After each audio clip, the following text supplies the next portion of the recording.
It all kicks off at a hyped-up esports tournament, with the crowd going wild in the arena. The commentator is floored, asking what in the world just happened with the player known as Tide 1. Apparently, his team is getting absolutely steamrolled by the opposing squad, Endorphin. Carnage is running rampant across the map as characters drop one after another. Breaking out in a cold sweat in front of his monitor, our protagonist, Dan Yun, realizes just how bad things are. The team fight has already ended in a crushing defeat, leaving only his character standing. And just like that, the enemy players start hunting down the lone survivor across the map. He needs to buy time, no matter what, because if he gets caught now, the match is over for good.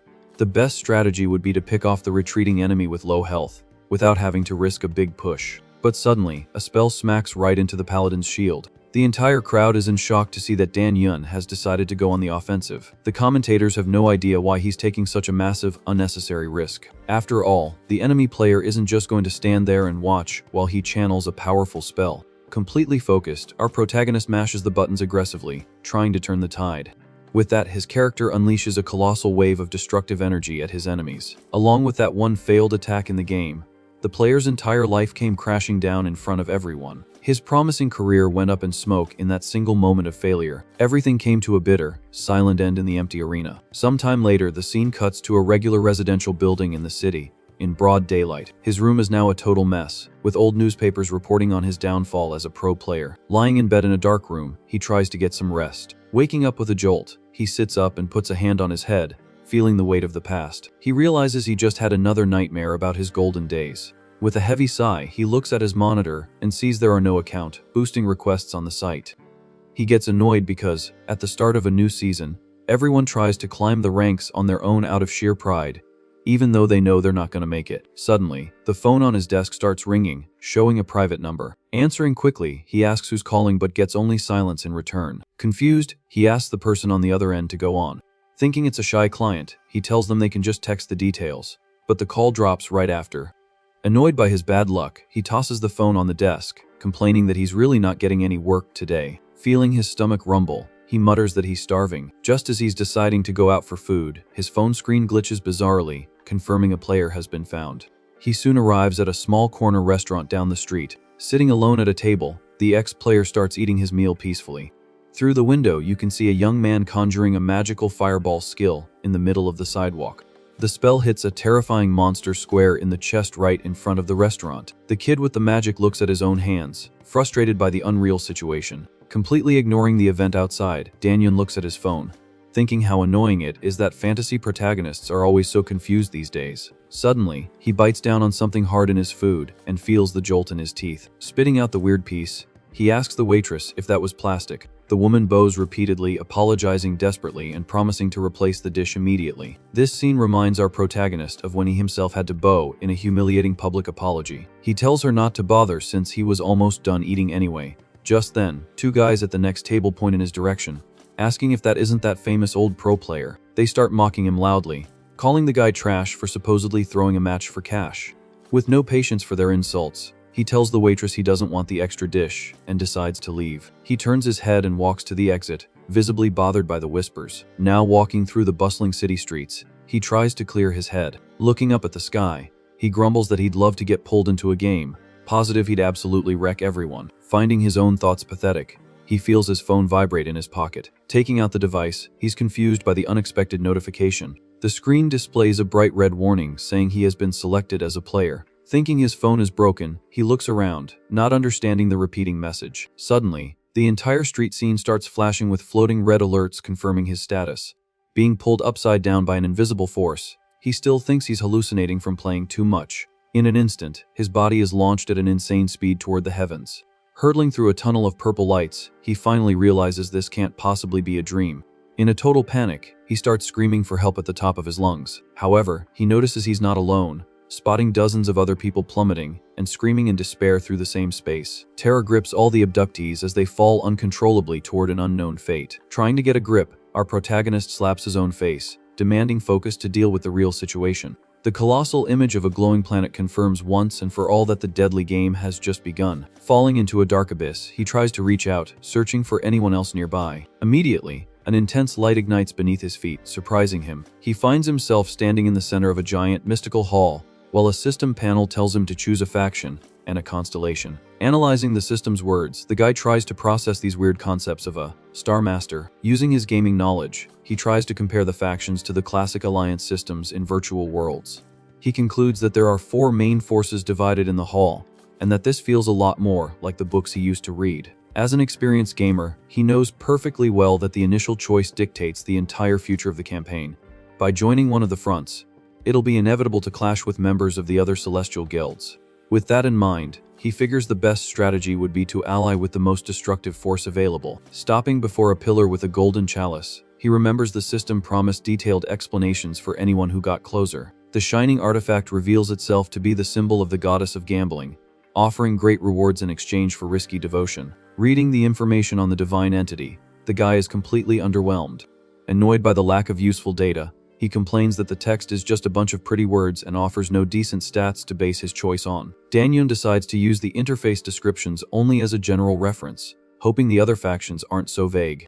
Next, our protagonist checks out the other floating pillars, which display different deities and their supposed benefits on the screen. He notices the options range from gods of combat and mercy to a rookie god of passion. Focusing on the details, the guy is already absolutely certain which path to take. Without hesitation, he steps forward and firmly grabs the floating golden chalice.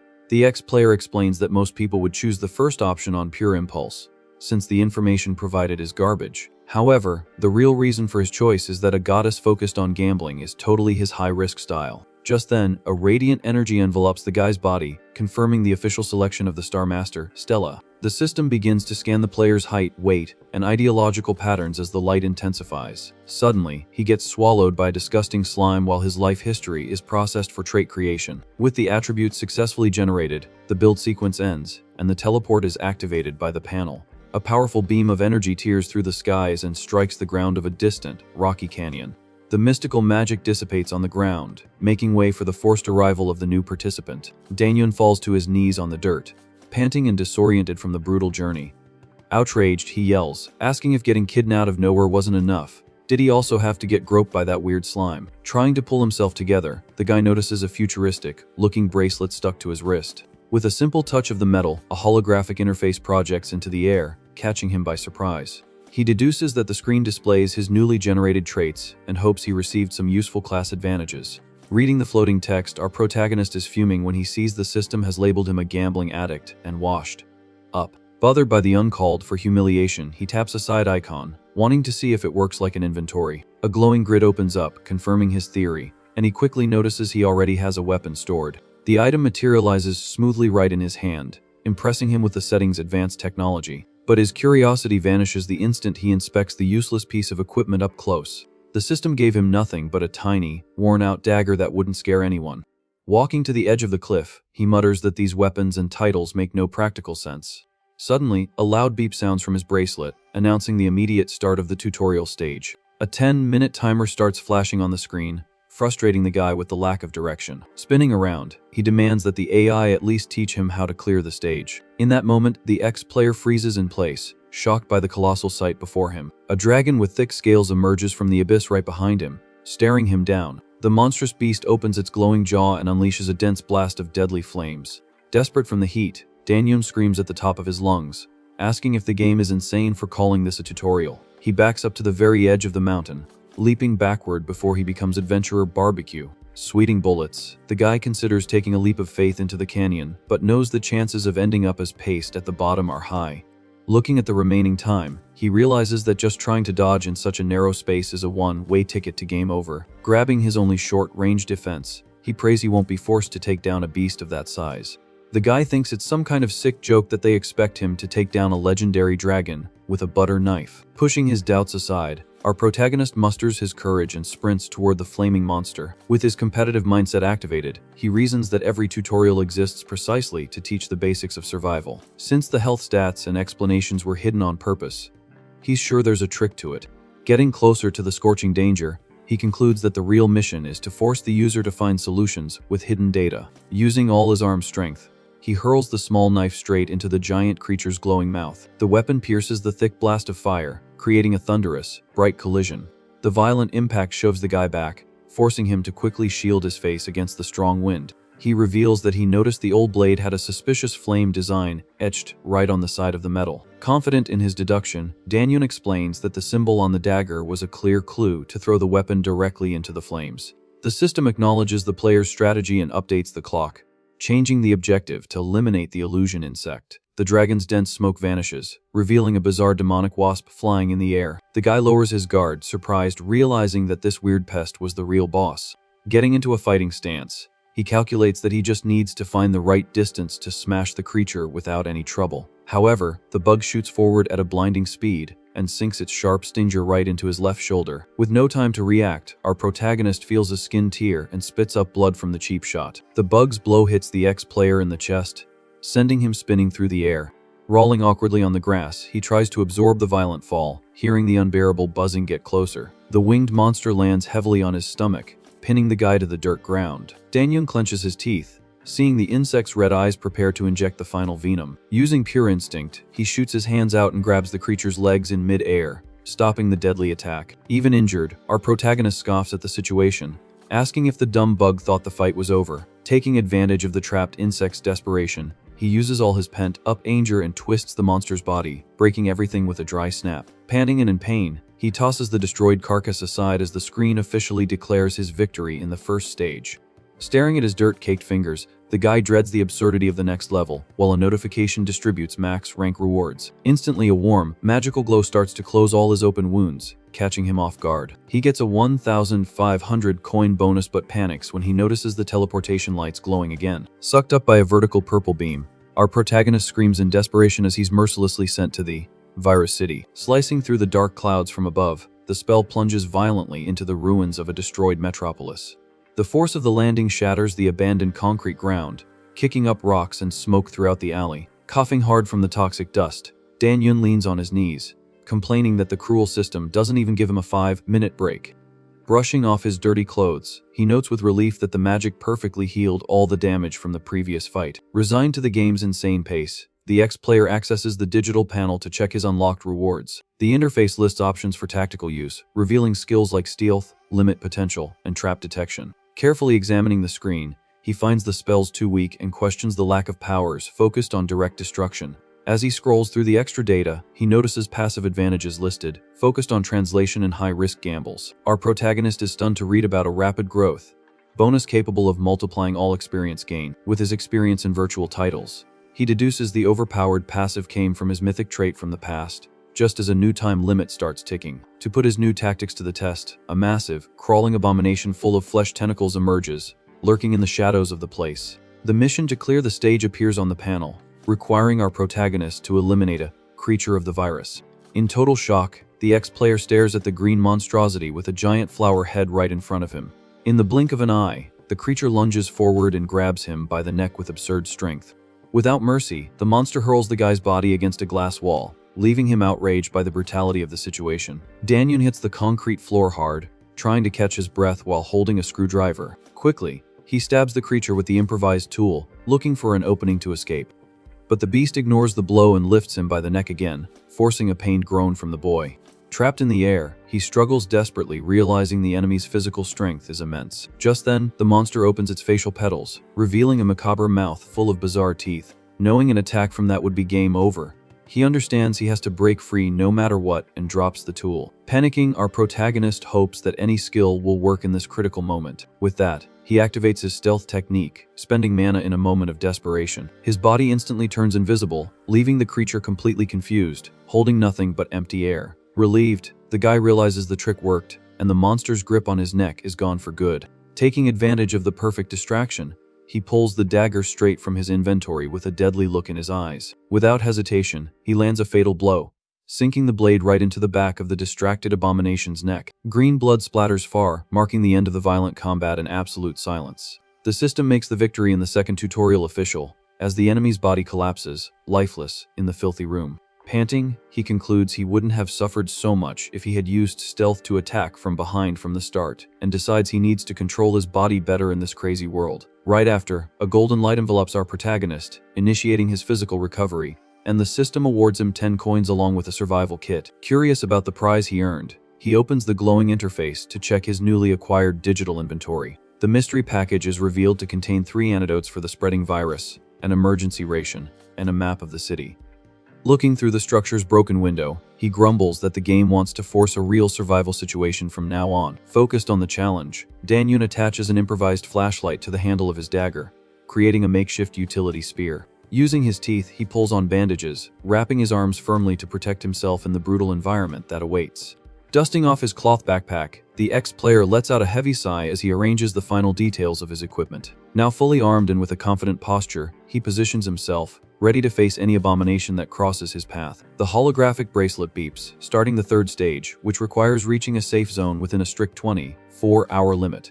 The metal door in the hallway unlocks on its own with a loud click, opening a path to the urban nightmare of this hellish server. Seizing the opportunity, he kicks the iron door open aggressively to explore the blocked-off environment. The scene outside is a grim disaster, stained with fresh blood splattered across the abandoned ground. Walking tensely, the guy advances through the destroyed corridors, trying to identify any imminent danger. Finding everything suspiciously easy, he wonders if the mission is just to take a leisurely stroll through the fallen city. Keeping a firm grip on his makeshift spear, he checks the corners, his head turning, alert to the slightest local noises. Soon, our protagonist is running down the stairs, reasoning that monsters will infest the starting area soon and speed will determine who lives.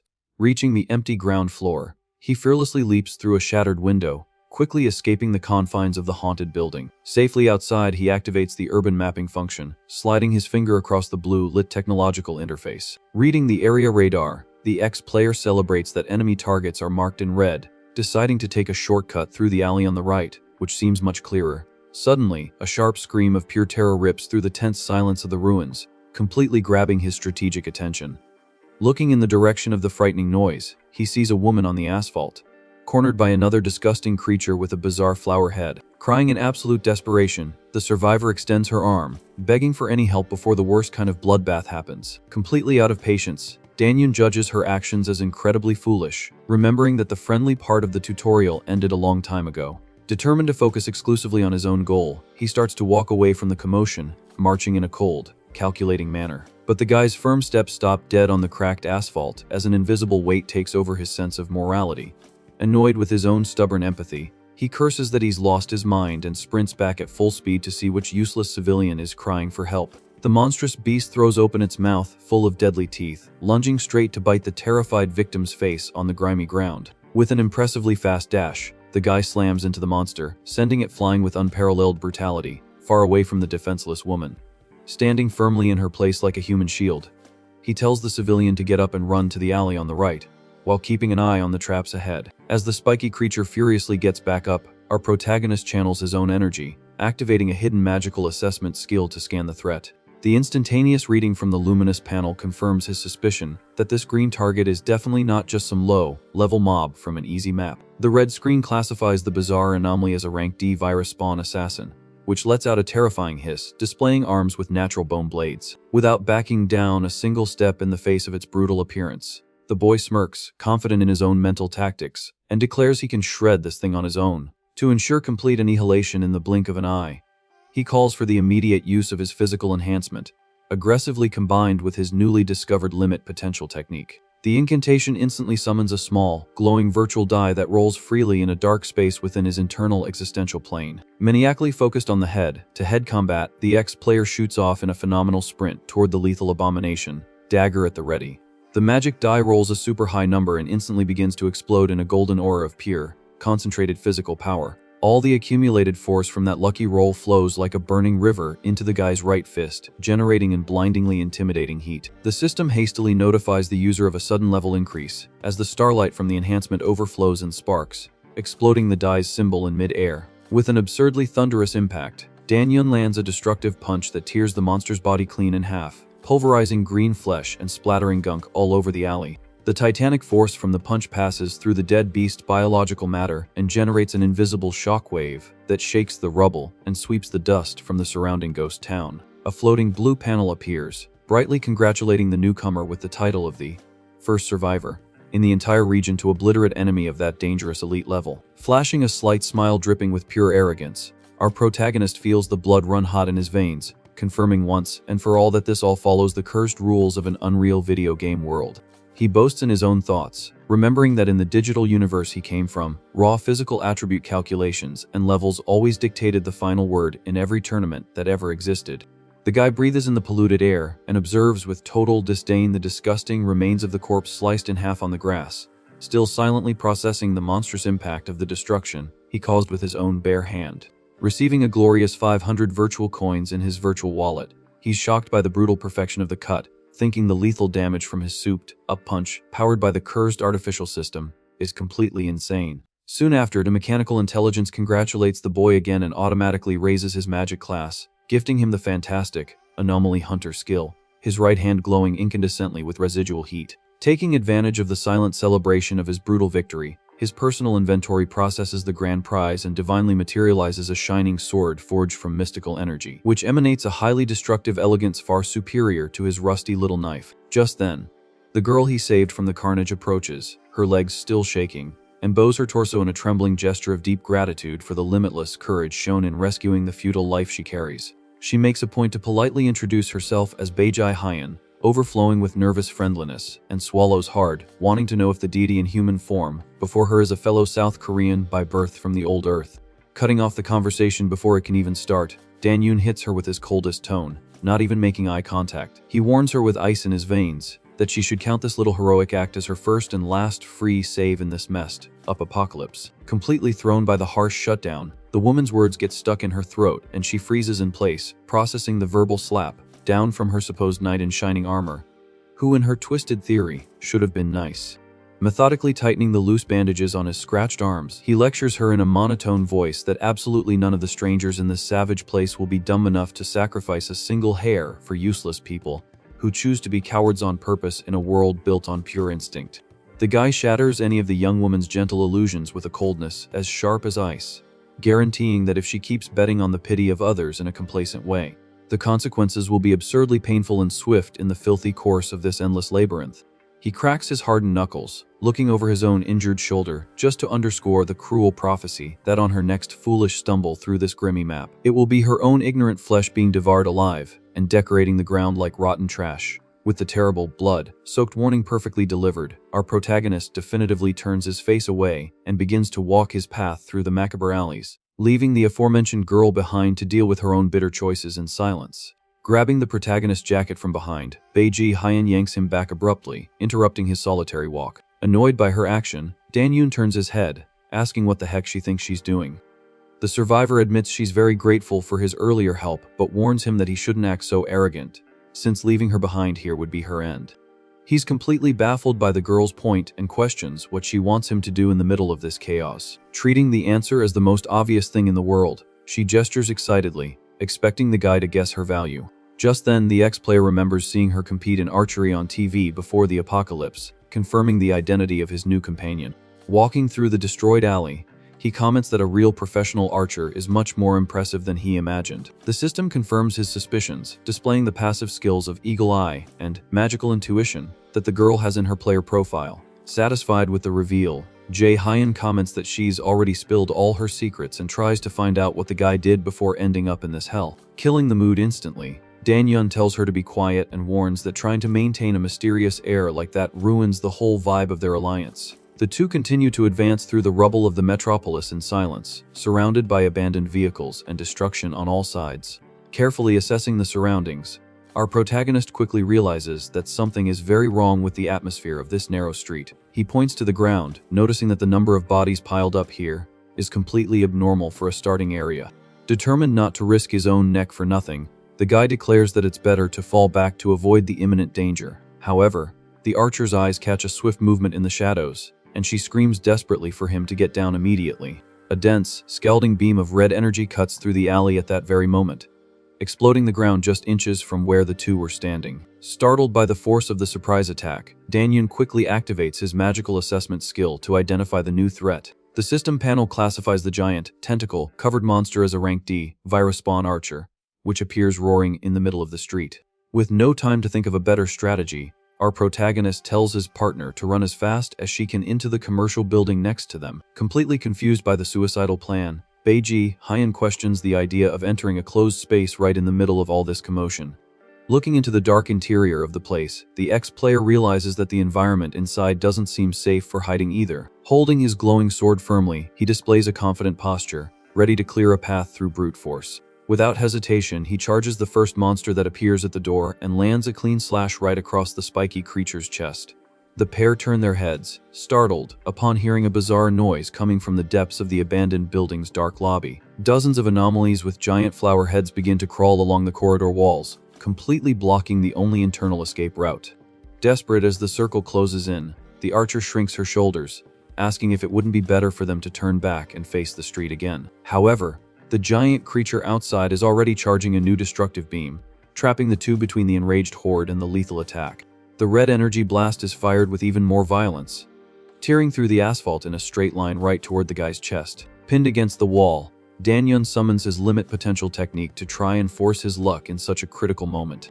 With the magic rolling in the back of his mind, he pulls out the physical enhancement, betting everything on being able to parry the deadly blow with the pure blade. The magic dice of his ability spin rapidly in the flaming air, deciding the strength multiplier that will either save or sink his life. The hot beam collides violently against the side of the energy sword, pushing the ex-player's body back with an absurd weight. Making the whole situation worse, the virtual die lands showing the minimum score of number 1, leaving our protagonist outraged by his bad luck at that exact moment. Even with his physical enhancement at level 3, the pressure of the enemy magic begins to crush the guy's defenses, and he groans in pain trying to hold on. Using the last reserves of strength in his arm, he deflects the laser upward in a crooked parry, cutting through the alley's structure in an explosion of light. Breaking into a cold sweat after the cheap shot, he quickly concludes that his current level of resistance is only good for dealing with common monsters. Knowing he couldn't take another shot like that, he grabs Beiji Hyan's hand brutally, pulling the girl into his crazy strategy. Cutting a path right through the middle of the flower abominations, he tells her they're both running straight for the building's roof, no matter the cost. Assessing the urban landscape as he runs through the lobby, the guy calculates that the distance between the neighboring rooftops didn't seem that great from the outside. To ensure the jump is perfect, he pushes his muscles to their absolute limit, using the red aura of his physical enhancement at its maximum stage. Suddenly, Danyun coughs up a pool of black blood, feeling the virus infection tearing through his internal organs from the overexertion he just made. The bizarre marksman doesn't give up the hunt and leaps with frightening agility onto the side of the building, climbing the walls to reach its prey. Ignoring the extreme pain, the pair jumps into the void in a desperate flight, crossing the huge gap between the two concrete structures. They land sliding on the cement of the neighboring commercial building, narrowly escaping the clutches of the monster left on the other roof. Completely relieved by their miraculous survival, the girl celebrates that the absurd plan to reach the top actually worked in the end. But the celebration is short-lived, as our protagonist collapses to his knees on the hard ground, spitting up more black blood as his body suffers a total collapse. Beiji Hyan approaches, worried, asking if he's okay, and concludes in terror that the disgusting plague has spread through his veins way too fast. Struggling to stay conscious, Danyun coldly reminds the girl that playing the hero here is suicide, telling her to just take the sword and run far away. With determination, the archer faces her fallen partner, refusing to accept the cowardly fate he just dictated. Annoyed by his stubbornness, she tells the guy to stop trying to act like some untouchable tough guy and shut up for once. The young woman throws it in his face that he only ended up in this deplorable state because he protected her, and that's why she refuses to be a piece of human garbage who runs at the first sign of trouble. Turning her face to act, the survivor states that playing the insensitive role wouldn't be wise and promises to stay right there while she goes to get the medicine to save him. Determined to prove her worth once and for all, she pulls the shining sword firmly from the ground, feeling the weight of responsibility in her own hands. Trying to calm her own nerves, she takes a deep breath and tries to convince herself that fighting just one or two of those monsters is totally possible. Terror strikes again as the giant, lethal creature lands heavily on the edge of their rooftop, roaring furiously, ready for the carnage. Panic instantly floods the archer's mind, making her silently admit that she is completely screwed and terrified of that thing. The bizarre marksman advances, slashing through the air with its sharp arm, forcing the girl to dodge with a clumsy backward jump out of pure survival instinct. The violent blow misses and only breaks the concrete floor, leaving Hyan surprised she wasn't sliced in half right then and there. As the dust settles, she quickly concludes that the wild attack was way too off target to be considered a simple miscalculation. Staring deep into the faceless monstrosity, the survivor begins to suspect that the terrifying monster has a very obvious weak spot hidden right there. Using her passive player intuition, She perfectly understands that the creature reacts only to the sound of sudden movements due to its poor natural vision. Confirming her theory, the anomaly starts roaring loudly, turning its blind head, trying to locate its victims solely by the noises on the empty rooftop. Trusting her own precision, Beiji Hyan sneaks closer, holding the glowing blade, ready for the decisive pounce. With extreme care, she takes off her heavy backpack and throws it to the opposite side, creating the perfect bait to fool the abomination. The canvas object hits the cement floor with a dry thud, echoing a dull sound that immediately draws all the beast's murderous attention. Fooled by the simple trick, the marksman shoots out its spiky arm, violently piercing the backpack's fabric, thinking it hit its prey. Taking full advantage of the enemy's complete distraction, the young woman leaps with all her might, raising the mystical sword with both hands high above her head. In a fluid and brutal motion, she lands a vertical strike, sinking the energy blade right into the center of the anomaly's fleshy head. The monster lets out a piercing shriek of agony as its disgusting body begins to be evaporated by the destructive force of the enchanted weapon. As soon as the creature turns to dust, the system issues a notification congratulating the player for being the first in the region to take down the special enemy, granting a 500 coin reward. But the grand prize falls shining before her, revealing the magical materialization of a black and red bow of unique rarity directly from the battle's remains. Wielding her favorite weapon for the first time in this world, the girl feels the perfect fit of the grip and gains an unshakable confidence to move forward. The sun begins to rise, illuminating the city ruins with a golden hue, marking the end of a hellish night for the two survivors on the safe rooftop. Danyan wakes up with a start, completely healed and shocked to see his partner whole and healthy in front of him. He has 10,000 questions about how she survived the monster alone, but the archer just laughs at the guy's panicked face, telling him to calm down already. Beiji Hyan is pointing to the edge of the roof and asking her partner to take a look. Just below, several arrows embedded in the rubble prove the damage she did as the sun finally rises. Dozens of dead anomalies are scattered around the building's exit, showing the true carnage of the fight.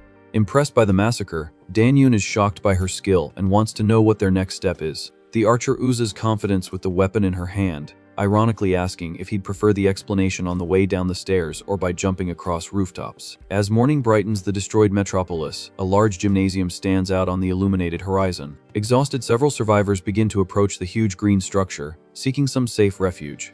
The fatigue is evident as the group drags themselves through the entrance of the place, which is completely surrounded by bizarre plants. Just then, two guys hug each other in tears, celebrating that their desperate tactic of just running actually worked. Observing the crowd from a distance, the duo gets closer and questions if that gym is the final point of the mission. The girl calmly checks the digital map and confirms that this is exactly their final destination. Looking at his own profile, our protagonist finds it strange that his progress is so slow even after killing almost everything in his path. Analyzing her own skills, Jae Hyan concludes that this is because their level has already far surpassed that of common monsters. With that, she suggests they go inside at once, reminding him that the completion rank directly affects the system's rewards. However, a guy in a yellow cap suddenly appears, cutting into the conversation and catching the ex-player's attention. Grabbing the protagonist's hands firmly, the stranger shows an exaggerated excitement. He reveals he's a huge fan of the guy, excitedly asking if he remembers their group from the restaurant. The ex-player recalls the memory instantly, perfectly recognizing the faces from the earlier commotion. But another guy from the group gets annoyed with the brown nosing, reminding him they were called useless trash last time. With no patience for drama, Danyun ignores the provocation and just tells his partner to come closer. The troublemaker mutters, calling him an arrogant criminal, doubting that this attitude will last long. Inside the gym's main hall, a crowd is spread out across the enclosed space, talking loudly and non-stop.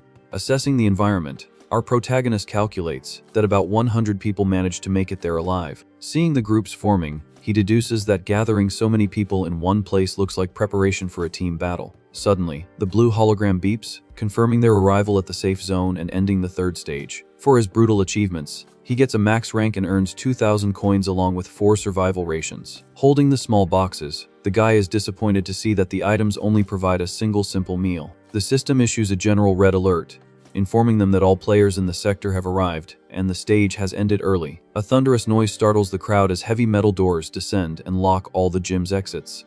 The digital panel declares the start of the 4th stage for the 108 people present, requiring them to survive for 30 consecutive days. The artificial intelligence announces that the timer will only start running at 6 in the morning the next day, unlocking the exits at the same time. In addition, a new glowing notification appears, establishing a strict special rule for all participants. The notice prohibits the consumption of any food other than the official system rations, causing one guy to immediately throw up his noodles. Desperation hits the group hard when they realize all normal food is rotted, and some lament having already devoured their rations. Understanding the game's malice, the ex-player concludes that the main threat from here on out will be humanity's own selfishness. He does some quick math, calculating that for 400 people to eat for 30 days, they will need 36,000 meals. Worried about the obvious scarcity, Ji-hyun asks if they can't just gather as many supplies as possible and hide. But he shoots down the idea, stating that any player with a tracking skill would easily find their hiding spot. Looking around, our protagonist notices the tense atmosphere and the heavy stares of the crowd, who have already reached the same grim conclusion. Breaking through the general murmur, a man in glasses claps his hands loudly to get everyone's attention in the huge hall. With a friendly smile, the guy jokes that he doesn't like to be the center of attention, but is taking the lead for the good of the moment. He acknowledges the fear written on everyone's faces, questioning if they plan to just sit around and wait for hunger to arrive with their arms crossed. Clasping his hands firmly, the man demonstrates total control of the situation as he captures the focus of the distressed survivors. Climbing onto a chair to be seen, he formalizes his proposal to create a coalition to face the crisis together. People start whispering among themselves, thinking that listening to his plan is the best option since they're all trapped in there. Introducing himself as Park Chang-hoon, the leader points to the companions who survived with him up to that exact moment. He gets straight to the point, reinforcing that the real bloodbath will be in the brutal fight for the supply warehouses. The man makes it clear that stealing from others or securing their own stashes are the only possible ways to avoid starving. As a solution, he proposes that they all form a task force to collect the food and divide it fairly among the group. One guy questions the logistics of the idea, and Park replies that he'll store everything right there under the strict supervision of guards. The troublemaker in the cap chimes in suspiciously, asking why the heck they should hand over their own items to him. With a light laugh, the leader accepts the boy's defiance but politely asks him to present an alternative plan. Completely lacking any logical arguments, the complainer just clicks his tongue and backs down silently into the crowd. With the advantage regained, the organizer asks those interested to hand over their rations and antidotes, as well as reveal their combat levels. Our protagonist watches a woman register and mentally admits that the leader has a terrifyingly charismatic presence. However, he steps forward through the crowd and raises his voice, stating he is completely against sharing personal antidotes. The leader turns his head, intrigued by the sudden interruption, asking for clear reasons for this public refusal. With a firm stance, Danyeon argues that the game guaranteed warehouses for food, but didn't say a word about extra boxes of medicine. He throws the harsh reality at the group, reminding them that a single scratch requires immediate healing, and asks if Park can guarantee everyone's life there. Adjusting his glasses stylishly, the organizer agrees that absolute safety is impossible and declares that everyone will keep their own antidote. The coalition's receptionist greets the two with great friendliness, asking for their full names to formalize their registration in the quota system. The ex-player makes the brief introductions, and the woman then asks for the exact amount of supplies they will be depositing. Without much ceremony, the pair dumps a giant tower of 8 whole rations right onto her fragile table. Shocked by the mountain of boxes, the woman gets Park's attention, who praises the impressive feat and asks about the duo's attributes. The archer lists her powers first, and when the guy reveals his enhancement is at level 3, the leader's assistants are completely stunned. Sweating bullets from their over the top reaction, he mentally regrets it, thinking he should have lied even more about his own brute strength. The organizer explains that fighters at level 2 are already a huge rarity, congratulating his own eye for recruiting natural-born talents. With a gentle smile, Park looks at the boy, stating he's very much looking forward to seeing his performance on the battlefield soon. During the night, the moon illuminates the gym structure as Ji-hyun breaks the silence, asking for her partner's opinion on their new boss. In their makeshift camp, she sits on the bleachers and quietly questions if that guy in glasses is really trustworthy. Being practical, he says he sees no reason to doubt the guy's competence, but the girl retorts that the fellow looks too much like a soap opera villain. Our protagonist gives a restrained laugh at the unusual comment, thinking it's pretty mean to judge someone's character just by their physical appearance. Suddenly, the metal door beside them swings open with a heavy jolt, revealing Park himself emerging from the dark hallway. The man apologizes for catching them in their little chat, explaining that he actually had a private message for the hunting duo. Staring at the intruder with a sharp gaze, Danyeon already anticipates the conversation and scoffs, deducing he's about to receive a classic recruitment threat. With that, Park lets out a laugh, carrying a case of drinks, and confesses that he'll deeply regret it if they refuse his offer. The ex-player accepts a bottle, thanking him for the cold drink, while the leader questions the real reason they shared such valuable items for free. They drink in silence for a moment, just calmly assessing the situation and analyzing each other's intentions. The atmosphere grows tense as the man in glasses awaits a concrete answer without shifting his gaze. But suddenly, he surprises the duo by kneeling on the dusty floor without any warning. The man explains that he didn't mean to offend them with his suspicion, justifying that he's under crushing pressure, with his nerves on edge. Then, he mentions the friendly receptionist who checked them in earlier, revealing that the girl is his own daughter, and is in no condition to survive in such a dangerous place. Begging for help with his forehead pressed to the cold stone, the organizer desperately asks the hunters to trust his good intentions. Completely flustered by the public drama, our protagonist tells the man to get up immediately, assuring him that they already thought the coalition was an excellent idea. Satisfied with the result of his theatrics, the leader jumps up, laughing and celebrating that the sincerity tactic always works to get what he wants. Happy with the newly formed alliance, he says an excited goodbye, letting them know he's counting on their full support first thing in the morning. However, before disappearing into the shadows of the dark hallway, the man calls the guy by his name and stops walking. He reveals he's a loyal fan who always followed the guy's old matches, assuring him he never believed the false rumors and always admired his strong will to win. The sudden confession catches the ex-player off guard, leaving him touched by the sincere recognition right in the middle of the apocalypse. Observing everything, the archer ironically comments that the boss seems like a nice guy, making her partner scoff, reminding her that just a little while ago she was calling the fellow a villain. The lighthearted conversation flows naturally until the leader's daughter appears, walking slowly toward them. Intrigued by the movement, Park turns his head, surprised by the receptionist's silent arrival in the middle of the cold night. When day finally breaks over the ruined metropolis, the survivors organize themselves and begin to explore the area outside the gym. Within the first few minutes of patrol, a monstrous, leaf-covered monster is torn to shreds in the blink of an eye. The creature falls dead on the sharp rocks, proving the lethal efficiency of the team responsible for clearing the path through the forest. The repulsive corpse displays a large open flower, where its face should be as the humans advance fearlessly through the unknown terrain. Just then, an arrow of pink energy crosses the cloudy sky and hits a second monster with terrifying impact power. The explosive force of the luminous shot impales the anomaly against the ground brutally, leaving no room for defense. Watching the carnage from a safe spot, the leader congratulates the archer's unbelievable talent, while his assistant confirms the complete clearing of the front perimeter. With the route fully secured, an enthusiastic hulk of a man leads the assault troop, calling for Dan-yoon to cover the rear alongside him. Gathering the strongest warriors around an improvised map, the boss claps his hands and asks for their full attention to go over the main tactic. He picks up a thin stick and begins to detail the collection strategy, stating that the preliminary sweep mapped out 100 warehouses packed with food in their sector. The brilliant intention of the plan is to divide the army into 4 units with a limited number of people to secure several depots by nightfall. Aware of the danger from evolved beasts guarding the boxes, he is calmly confident that the presence of 3 level 2 players is enough to sweep the area without casualties. Fully focused on the supply rescue mission, the big guy determines the invasion flanks and tells our protagonist to sweep the left side of the Hediot. The 2 hunters invade the green area, causing pure destruction, smashing and slicing monsters with ease along the way. Following the massacre safely, Park notes with wonder that no low-level anomaly can stand a chance against someone with level 3 vital attributes. Coldly analyzing his own blue system screen, he confesses that his rare healing command skills easily compensate for the lack of strength in his direct subordinates. Out on the violent battlefield, the brute unleashes a light-covered punch straight into the green enemy's face. The monstrous contact shatters the creature's protection and sends its body flying several feet away from the sheer pressure of his fist. Attempting a deadly charge before falling, the monster extends a grotesque limb, covered in piercing red thorns. But the armored attacker just grins a savage smile, completely prepared to face the suicidal counterattack. The thorny projectiles scrape violently against his rock-hard forearm and shatter into pieces upon colliding with an unbreakable yellow defensive aura. Laughing with joy at his own natural invincibility, he humiliates the inferior creature for not being able to pierce his incredible level 3 muscles.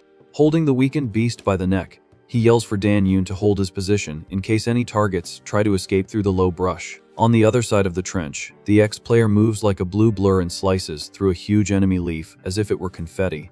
The team cheers with excitement for their flawless victory, praising the masterful balance of skills among them, with no one suffering a single scratch. Reflecting internally, the organizer envisions the wonderful tactical potential of using that group's overwhelming strength as a pillar of his newly built leadership. With the outer zone classified as clear and the Guardians eliminated, he hurries forward toward the immense doors of the supply warehouse. However, as they open the heavy iron locks and look into the back of the room, a frustrating sense of emptiness hits all of them. A quick inspection of the dusty corners reveals that the grand treasure inside amounts to a mere 40 meals in an abandoned box. Outraged by the pathetic effort, the big guy rudely confronts the boss, angrily asking if this was all the rescue mission was supposed to be.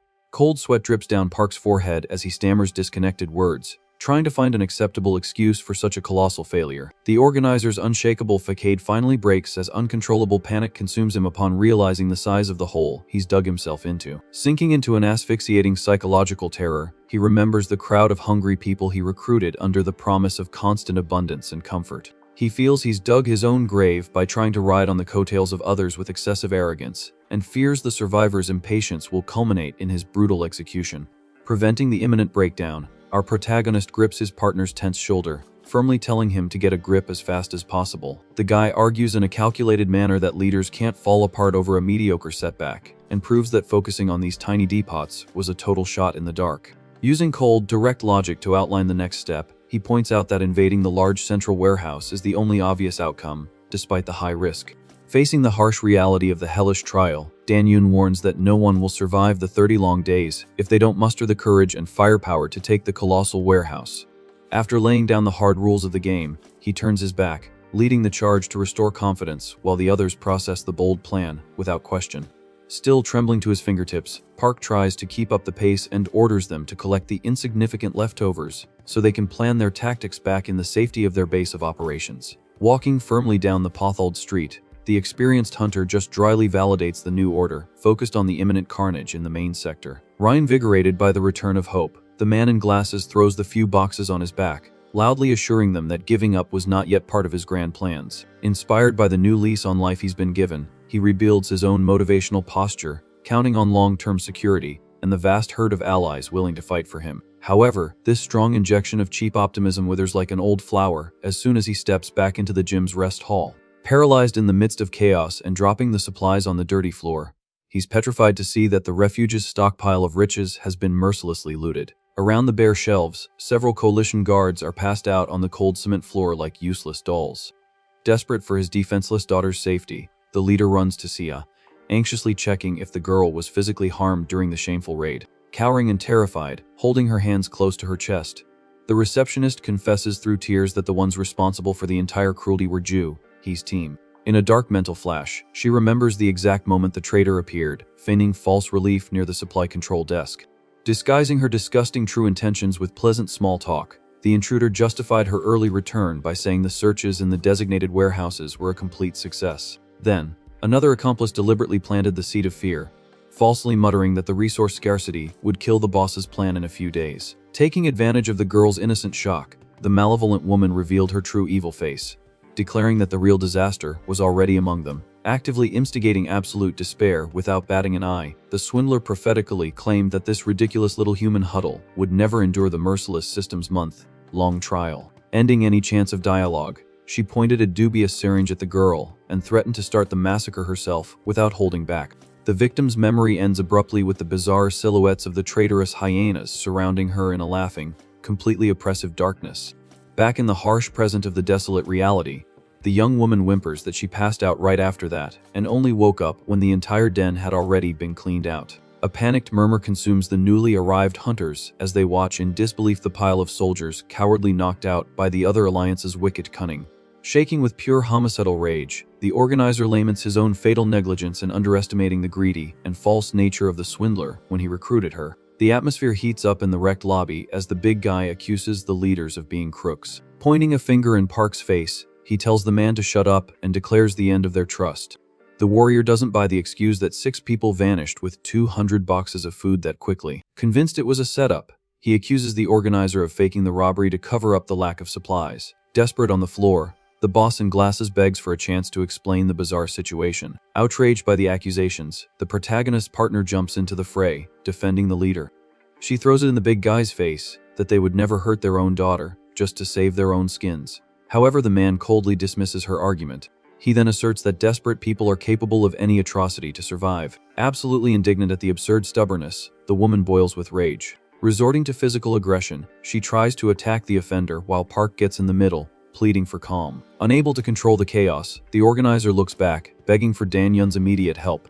But he's met with nothing, realizing the hunter is already walking out of the base. Analyzing the glowing interface, the ex-player deduces that the traitors have taken shelter within a radius of just 10 minutes. Knowing that fast transport would require intensive use of abilities, he calculates the logical limit of their escape. The guy concludes that the rival group must have chosen a strategic location to monitor any retaliation. Without wasting time, he orders the injured to be sheltered before they assemble the search party. Suddenly, 3 goons leap from the rubble, trying to ambush the protagonist from behind. With absurd reflexes, the hunter dodges the sneak attack without breaking a sweat. He firmly grabs the collar of the nearest attacker. He slams the enemy into the asphalt with terrifying brutality. The impact shatters the concrete, creating a cloud of dust and debris around the fallen body. Stepping over the defeated victims, he mocks their childish mistake of clearing the monsters from the area. Cracking his knuckles confidently, Dan Yun announces it's time to deal with the rest of the hidden rats. Moments before all this chaos erupted in the traitors' hideout, one of the captors throws a box on the floor, cursing the leader of the previous alliance. The group of deserters assesses their loot, realizing those measly 20 portions would barely last a week. Frustrated with the paltry haul, a guy in a beanie kicks the supplies, regretting the failed partnership. His partner tries to smooth things over, warning of the extreme risk of acting without a solid plan. Ending the discussion, Juhi bluntly suggests they steal absolutely everything from the gym and run. The radical idea shocks her allies, who become apprehensive about the weight of such an immediate betrayal. Evaluating their resources, the guy in the cap recalls that they all have level 2 body enhancement. Thus, rapidly transporting the supplies using special abilities would be totally possible. Dripping with pure malice, the woman questions what logical reason there would be not to pull off the heist. The rest agree with a nod, admitting they had no emotional attachment to Park. Grabbing her accomplice's chin aggressively, Juhi reminds him that alliances in survival games are pure convenience. Humiliating her partner, she asserts that in real life, their union only exists for mutual benefit.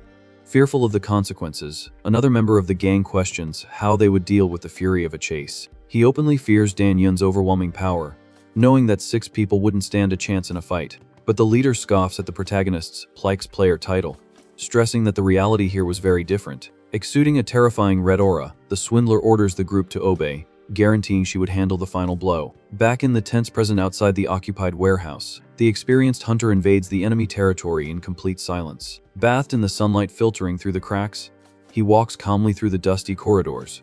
With each slow step across the flooded floor, the guy shows he's in no hurry for the bloody confrontation. On the upper floor, one of the lookouts sighs, bored with his thankless job. Noticing dirt on his own clothes, he feels the dark presence of the intruder materializing behind him. In a lethal move, Dan Yun immobilizes the goon, covering his mouth to muffle any cry for help. Pressing on the victim's neck, the hunter demands to know the exact whereabouts of the stolen resources and the rest of the team. Terrified by the promise of his end, the soldier quickly reveals that his accomplices are on the 7th floor and the resources on the 8th. Whimpering for mercy, the lookout swears he was forced to betray them, but the hero declares that choices have consequences. With that, he smashes the traitor's body against the floor with brute force. Walking calmly over the defeated man, the protagonist advises the guy not to make stupid decisions again. A deadly silence once again dominates the sun-drenched corridor as the ex-player advances on his rescue mission. Reaching the edge of the internal staircase, he finally finds the rats he was looking for, relaxing in the courtyard. Slouching casually, the guy in the beanie scoffs at the fact that the Avengers showed up alone for the showdown. Maintaining his sharp, edge coldness, Dan Yun offers them one chance to return what they stole and formally apologize. However, the gang finds the threat amusing and treats the intruder's heroic posture as a bad joke. Confident in their new setup, they mock the idea of carrying nearly 100 useless people on their backs, instead of enjoying the feast in secret. Cracking his neck, the deserter prepares for a fight, guaranteeing their plan has no room for failure. The deserter continues his cheap taunts, claiming that stabbing allies in the back is no big deal. Annoyed by the group's audacity, our protagonist cracks his knuckles, finding the whole situation pathetic. Staring daggers at the enemy, he tells the bum to shut his mouth and not to act so familiar. Facing off, the traitor retorts, accusing the ex-player of being a fake hero involved in past scandals. Wasting no time on words, the guy lunges forward in a fierce charge, cutting through the air. He throws a heavy punch, forcing Dan Yun to backpedal to avoid the surprise offensive. Seizing the opening, the attacker's hands begin to emanate a sticky, lethal green aura. A massive explosion of venomous energy sweeps across the scene in an attempt to melt the target in its path. Barely dodging the deadly contact, the hunter tries to understand the nature of that hidden destructive ability. Knowing the immediate danger, he pushes off the broken ground, prepared to knock out his opponent quickly. But from the ruin's shadows, the sadistic figure of Ju, he emerges, revealing the true trap that was set. The woman lands a precise strike with a glowing dagger right into the guy's exposed forearm. Blood gushes from the serious wound as our protagonist grits his teeth, feeling the excruciating pain of the puncture. Satisfied with the success of her stealthy pounce, the swindler savors the momentary victory with pure mockery.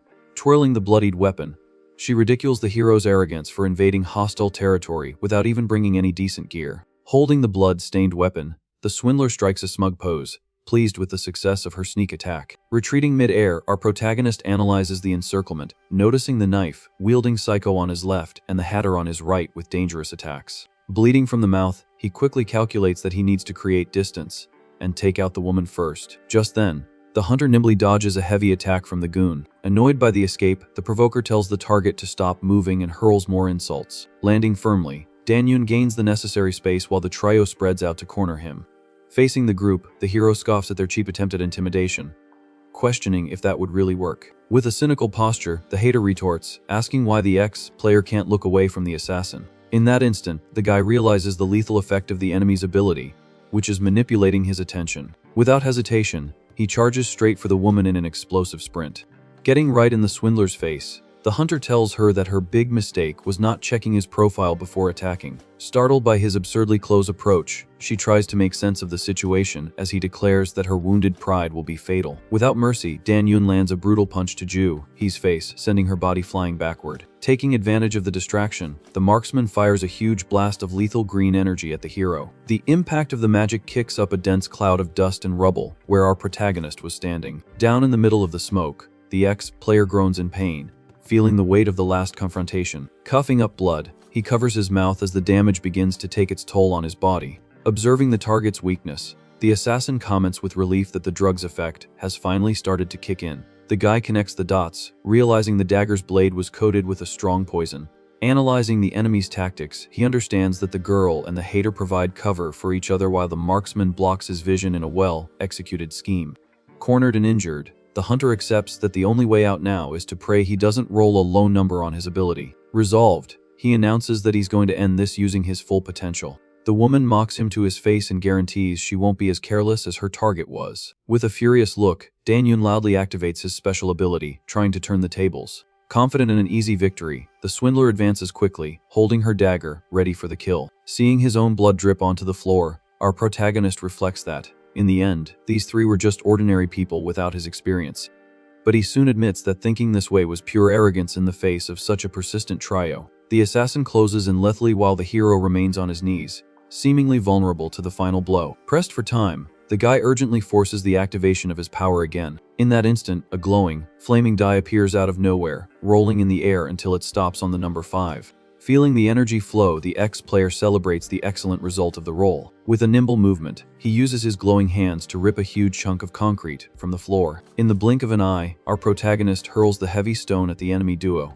The marksman scoffs at the simple attack and activates his miniaturization ability to retaliate. Using his accumulated power, the traitor fires a brutal barrage of condensed debris at the hunter. The destructive magic sweeps the scene, kicking up even more dust through the broken corridor. Shielding his face from the smoke, the marksman tries to see if the target survived the onslaught. Suddenly, the hero emerges from the middle of the destruction, charging like an out-of-control bull. The goon panics, not understanding how the enemy dodged so many fragments in the air. Observing Dame Yun's injuries, he's perplexed to deduce that the hunter simply absorbed all the damage. Desperate, the marksman prepares a new attack with his other hand, cursing his opponent. Exuding a powerful aura, our protagonist coldly warns that this kind of trick won't reach him anymore. The traitor stammers in terror, finding that level of physical resistance physically impossible. With no way out, he screams for the hater to taunt the target immediately and save him from the blow. Breaking into a cold sweat at the order, the provoker agrees as he tries to prepare his mental magic. Activating his verbal power, the hater curses the hero and tells him to stop attacking his own team. The provoker breathes a sigh of relief, believing the distraction would buy them time to regroup. Completely ignoring the mind control, the hunter lands a direct, crushing punch to the marksman's face. The goon is sent flying while the hater freezes, not understanding why his ability failed. Bleeding and defeated, the traitor sinks to the ground, losing consciousness instantly. Looking closely, the provoker realizes with horror that the ex-player has stuffed pieces of cloth into his own ears. Just then, the group's leader leaps stealthily from behind the protagonist, holding the poisoned knife. The woman grabs the guy's neck and drives the blade into his back with all her strength. Holding the weapon firmly, she compliments the target's intelligence but declares that the game is over. Pulling his face back, the assassin screams for him to lie down and be done with it. However, the dagger shatters into several pieces the moment it tries to pierce the hunter's skin. The swindler freezes, staring at the useless hilt of the broken weapon in her own hands. Throwing her own humiliating words back at her, Dan-yun lands an elbow strike to the attacker's stomach. He ends the fight by telling the enemy to back off and apologize, while she questions where that body armor came from. Showing the rocks under his shirt, the guy explains that he simply predicted her attacks and used the dust to improvise defense and earplugs. Unable to accept her defeat, the assassin yells that protecting only specific points makes no logical sense. Keeping his cool, our protagonist reveals that he covered his neck and heart, leaving the rest to luck. Pointing to the flaming die in the air, he confesses that at that exact moment, bad luck was nowhere to be found. With that, he clarifies that the destructive magic caused no serious damage thanks to this temporary blessing. The leader flies into a rage, accusing the hero of ruining her plan with a stupid dice roll. Staring at the woman coldly, Dan-yun questions the criminal's ignorance of the rules of survival. Grabbing the enemy by her clothes, the ex-player firmly declares that games are based entirely on luck. Desperate, the swindler tries to push the guy's hand away, grabbing his arm. In response, the hunter squeezes the attacker's wrist, breaking her resistance. The intense pain makes the traitor snarl with hatred, looking for one last way out. In a cowardly move, she raises what's left of the poisoned dagger, attempting a fatal attack. Paying close attention to her move, the guy dodges the pathetic lunge, causing the woman to lose her balance. Wasting no time, he throws Ju-hee to the ground and pins her, listening to her promise revenge. Pressing the broken blade against her neck, the hero scoffs at her fake plea for peace, stating he very much wants to end her. Terrified of her imminent end, the leader screams for the hater to grab a rock and save her, only to receive a stammered reply. Keeping the pressure on with the blade, Dan-yun questions why the criminal is trying so hard when it's all over. Bleeding, the leader scoffs at the hero's posture, telling him not to pretend to be tough, claiming the guy doesn't have the guts to hurt her. He holds the traitor's wrist firmly, preventing any sudden moves with the knife. Suddenly, our protagonist's eyes widen in complete shock. In a bizarre move, the woman uses her own hands to force the dagger into her own shoulder, while the ex-player tries to stop her. Coughing up blood, the assassin lets out a mocking laugh, showing off the damage. The hunter is paralyzed, watching the blood gush from the wound she inflicted on herself. Staring at her target, she calls him a hypocrite for playing the noble one, while she doesn't hesitate to risk her own life. Immediately, the swindler's body begins to glow and disappear into thin air, leaving the guy holding nothing. He watches the scene, perplexed, not understanding the escape trick that just happened. Bathed in an intense blue light, the system announces that Dan-yun was the first player in that zone to take out another participant. The bright energy continues to flow intensely through the hero's arm. A red mark appears on his wrist as the notice decrees that from that moment on, he will be labeled a killer. Kneeling on the ground, our protagonist is enveloped in a sinister aura as he acquires the passive ability corresponding to the title. Far away, at the entrance of the main building, a scream echoes, asking what was just said. Back at the gym, the survivors gather, questioning if the hero has disappeared, and receive confirmation that he went to hunt down the culprits alone. Annoyed by the guy's solo act, Jae-hyun grumbles as one of the group leaders asks where she's going. The archer tells her ally to take care of things there, and says she's going to find our protagonist to provide support. Suddenly, the girl's weapon falls to the ground with a dull thud. On the floor, she's cornered by the red-headed troublemaker, who rudely informs her that their conversation isn't over. Lifting her head, Jae-hyun calls his attitude unbelievable and tells the aggressor to at least try to be nice. Furious, the coward tells her to shut up and demands that everyone think rationally about the stolen food. Pointing his finger, the redhead accuses the archer's team of suggesting they pool their supplies only to run off with everything. Out of control, the aggressor swings a baseball bat angrily, questioning what more they need to analyze. The girl quickly crosses her arms and absorbs the impact of the heavy blow against her own body. Sweating from the pain, the marksman notices something unexpected happening right in front of her. The coward tries to force the bat down but finds it stuck, feeling an enormous resistance pulling the weapon from behind. Holding the bat with just one hand, Dan-yun appears silently behind the troublemaker. Bleeding and with a deathly stare, the ex-player faces the aggressor, who stammers in terror upon recognizing him. Without warning, the hero lands a brutal kick on the redhead, sending the coward flying as he asks what he thinks he's doing. With extreme violence, our protagonist stomps hard on the aggressor's chest, pinning him to the floor. Staring daggers at the group, he orders everyone to come closer immediately, calling them useless worms. Silence dominates the court as the survivors stare at the bloodied hero standing over the defeated guy. Terrified by the beating, the troublemaker agrees, trembling with fear. Outside, the afternoon begins to fade over the main building as tension builds inside. Gathering the crowd, the hunter recaps the situation, reminding them that he went out alone to deal with the traitors.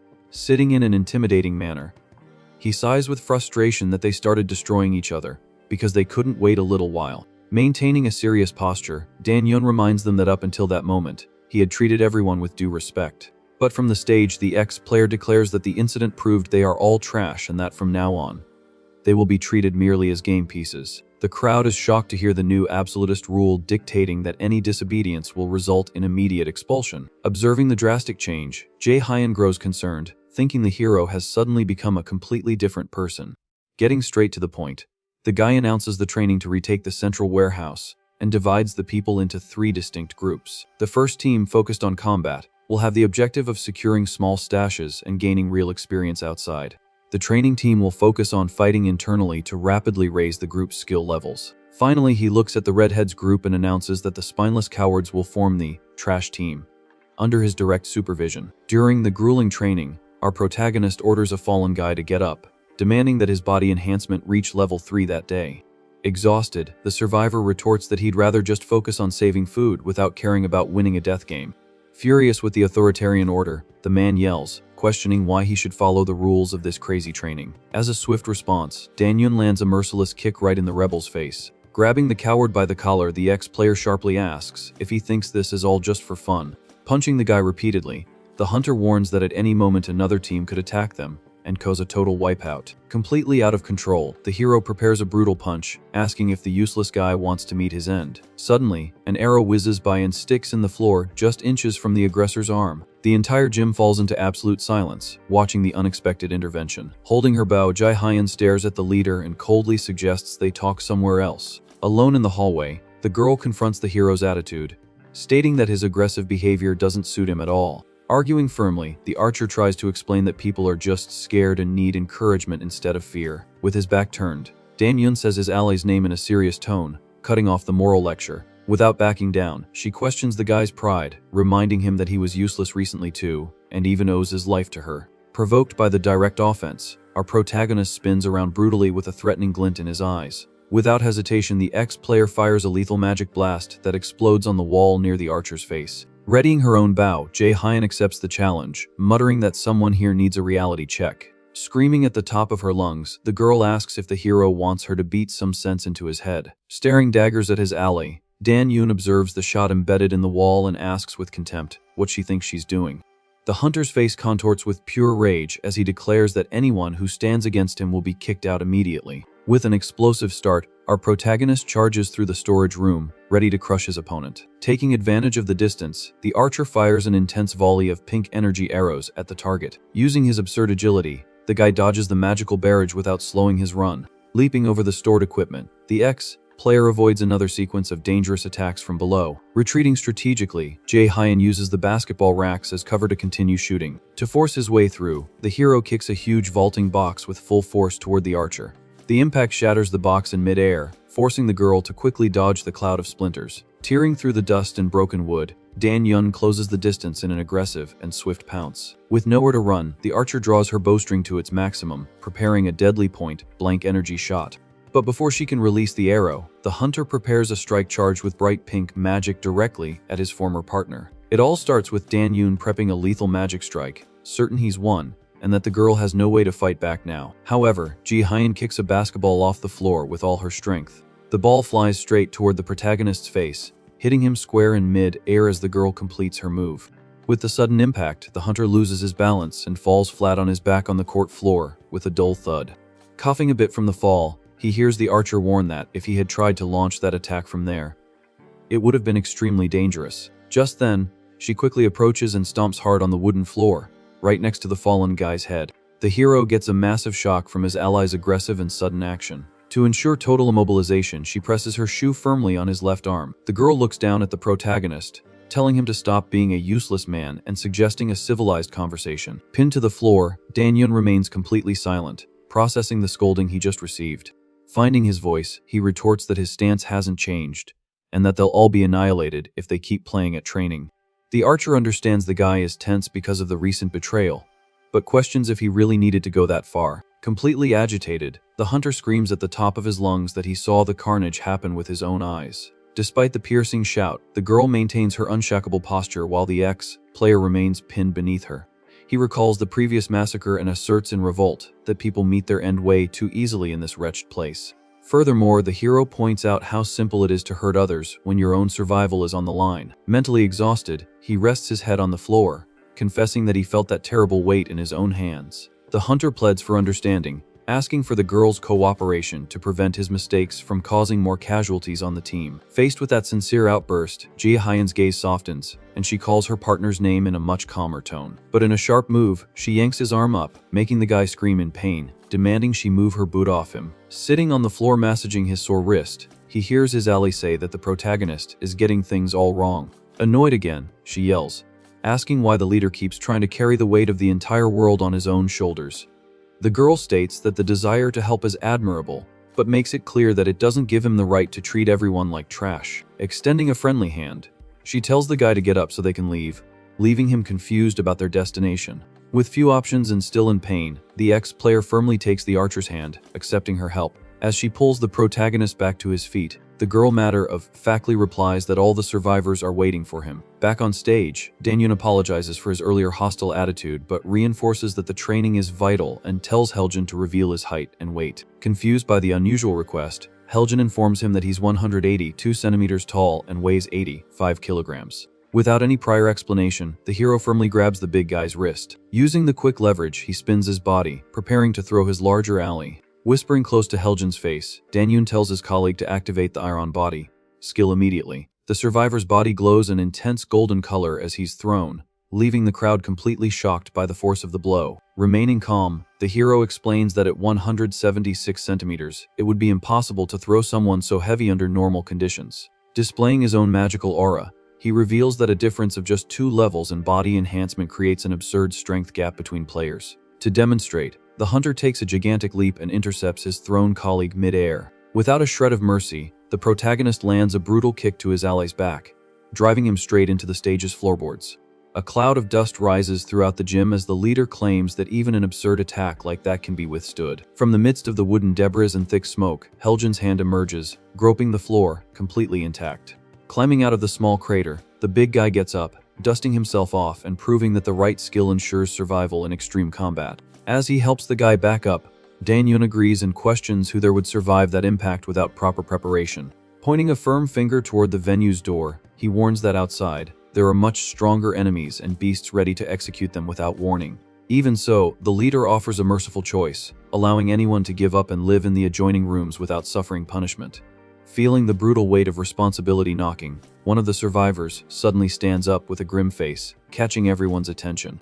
Soon after, several other group members begin to rise from the bleachers, motivated to face the fatal challenge. Watching the willpower grow in the room, the hero gives a slight smile and asks why the rest of the cowards are still sitting. Energized by the new pulsating energy, a guy in a beanie shouts excitedly, asking them to start the training from hell already. Our protagonist faces his comrades, feeling a hint of relief to see that his harsh message finally had an effect on the group. A confident smile inevitably appears on the hunter's face after noticing the genuine change in attitude of these people who only knew how to run. Without wasting another precious second, he loudly orders everyone to get to their positions and give it their all.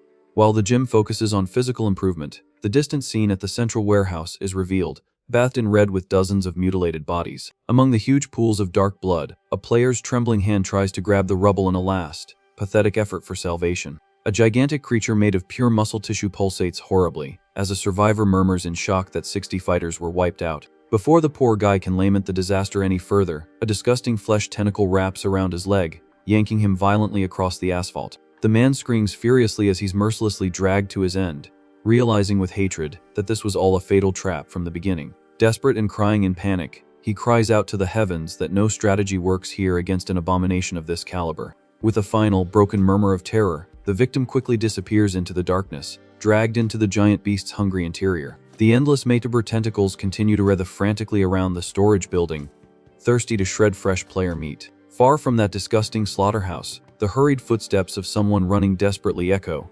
tearing through the silence of an abandoned city street. Hot on the fugitive target's heels, savage beasts made of mutant carnivorous plants extend their green arms in an aggressive, relentless pursuit. Fleeing, exhausted from the long run, the guy in the cap clicks his tongue, impatient for risking his own neck to play human bait for the team. The alley of high walls becomes infested by the advance of the irrational plants that chase the young man toward the exact marked extermination point. Reaching the perfectly calculated trap location, the bait slams on the brakes, kicking up dirt on the destroyed concrete.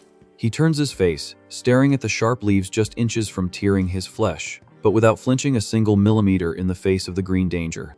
From the top of the strategic wall, his teammate confidently signals that everything is ready for the pounce, earning a simple nod of approval from below. With his body prepared to conjure, the ally with the rooftop advantage makes greenish energy overflow, tearing between his open fingers. Without a second thought, he throws the weight of the spell downward, unleashing a crushing impact blast that pulverizes all the beasts gathered on the ground.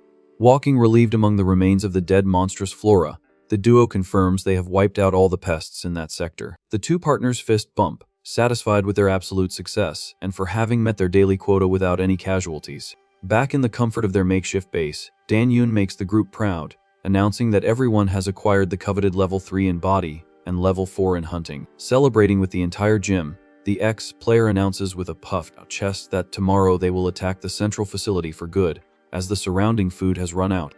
Keeping a clear sense of warning, he startles the crowd by reminding them that colossal things await them in that warehouse that will have no mercy in taking them out. The excited audience disapproves and brutally rejects the idea of running from the final fight, while the guy in the cap suggests throwing a loud party to blow off some steam. The gym erupts in a festive crowd roar, wanting to celebrate their daily survival victory at the top of their lungs until the ceiling shakes. Instantly nipping the chaos in the bud with a stern no, Dan Yoon shuts down the unnecessary fun, even while valuing the group's grit. Under the silent glow of a cold moon, he concludes the day by ordering absolute rest during the night to bet all their chips on tomorrow's inferno. It all starts with the gang celebrating and drinking in the gym to relax a bit before the next day's hell. Just then, a guy in glasses moves away from the crowd, holding 2 bottles of a green drink. Far from the noise, Dan Yoon is leaning against the balcony railing, silently watching the night. His colleague approaches the ex-player, saying he finally found him isolated out there. The ally offers him a drink, stating he deserved it, but our protagonist questions if acting like this isn't a bit careless on their part. The hero points out they don't know what will happen tomorrow, and using up so much food now is dangerous, while his colleague takes a calm sip. Out of nowhere, the man confesses that C isn't really his daughter, leaving the hunter confused by the sudden revelation. To explain better, the ally says he just happened to bump into the little girl completely by chance during the survival tutorial. Since having a kid around gives off a welcoming image, he suggested they stick together, coldly admitting he always uses people to survive. With that, he questions why he even bothered to manage everyone, confessing he wanted people willing to die in his place if necessary. Pointing to the celebrating group, the guy assures him that the rest aren't much different and will do anything to stay alive. However, he notes that survival doesn't seem to be Dan Yun's main goal, asking why the leader tries so hard, risking his own life. With his gaze fixed on the bottle in his hand, the ex-player remains silent for a brief moment, processing the question. Then, the hero asks if his partner knows the nickname he got after retiring as a pro player. In a careless motion, our protagonist tosses the drink over the low wall and reveals they used to call him a bubble. The glass shatters on the ground as he laments that he was never truly good, he just seemed skilled. Stuck in this past, the guy vents that he tried to clear his name by streaming, but the fraud label never came off. That's why, when he found out humanity was in a death game, he decided to win it to prove his true talent. Clenching his fists tightly, the hero admits the only problem is that he never wanted to prove his worth at the cost of other people's lives. Suddenly, the man in glasses gives the leader a friendly pat on the shoulder, startling the ex-player with the sudden gesture. The partner suggests they make the world recognize the guy's skills, leaving him wondering who he's talking about. With an ear-to-ear grin, the ally points to his own chest with conviction. The next day, the large team of survivors finally arrives before the imposing gate of the central warehouse. Staying cautious, Jai Hyan reports that she used her enhanced vision and confirmed there are no other players or anomalies nearby. From his system panel, Danyun informs them that his detection only points to one danger inside, most likely the area's boss. Wasting no time, the leader gives the order to advance as the gates begin to open, revealing an interior covered in flesh.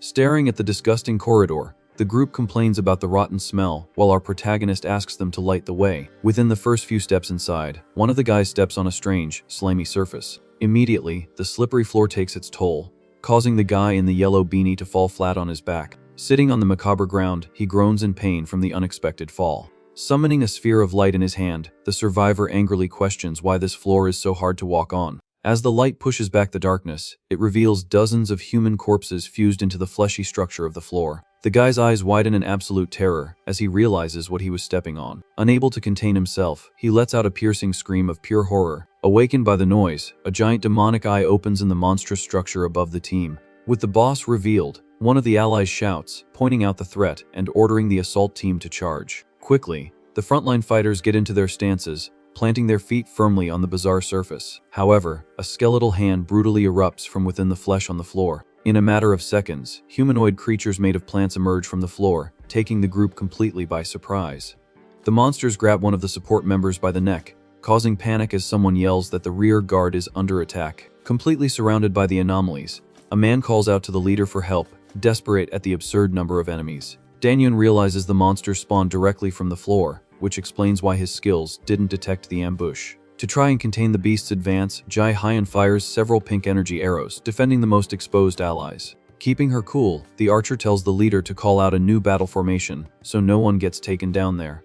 In an instant, our protagonist shouts an order for everyone to get back with whoever is closest. Staring at the living wall where the boss is, he announces they'll clear out the smaller monsters first, and then focus on the main target.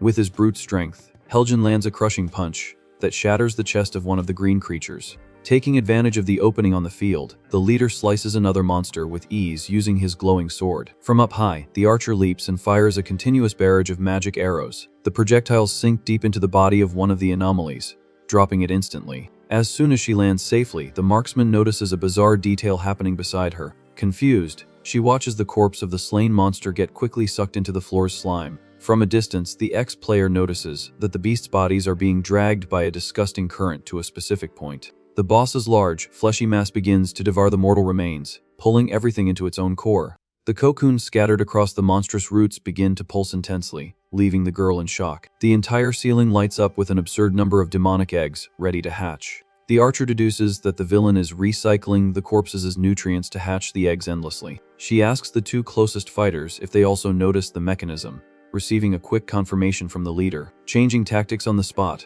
our protagonist leaps forward, ordering a direct attack on the larger abomination. With a bloodthirsty look, the hero advances relentlessly as the giant demonic eye focuses entirely on him.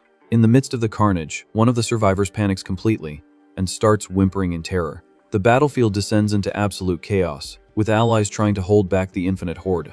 Shaking uncontrollably, the red-haired guy mutters that the original plan has gone down the drain. Overcome by fear, he turns his back on the team and runs desperately, screaming that everything is ruined. Without looking back, the coward flees back to the main entrance, trying to escape the massacre. He pounds on the heavy metal door, begging for a way out of that hell. While the scaredy cat yells that he doesn't want to go out like this, the sharp vines of a monster are already reaching for his back. In the blink of an eye, the creature tears through the fugitive's flesh with a violent blow, drawing a piercing scream of pain. Observing the tragedy from afar, the ally in glasses notes that the group has lost emotional control. The defensive formation completely collapses, with several members being swallowed and crushed by the plants. Desperation is clear on the strategist's face as he realizes a total defeat is only a matter of time.